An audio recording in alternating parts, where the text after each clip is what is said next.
হরে কৃষ্ণ।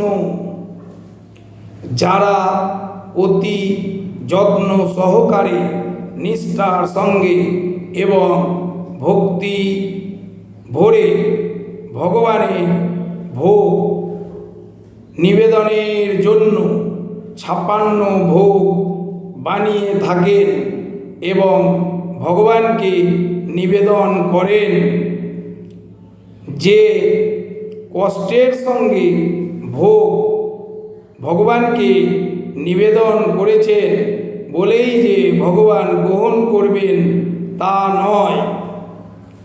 ভগবান ওই ভোগের সঙ্গে যদি একটি তুলসী পত্র না থাকে তাহলে ওই ভোগ ভগবান গ্রহণ করবেন না।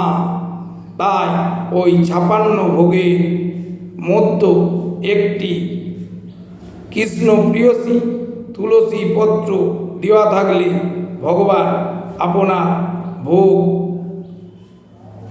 গ্রহণ করবেন। হরে কৃষ্ণ।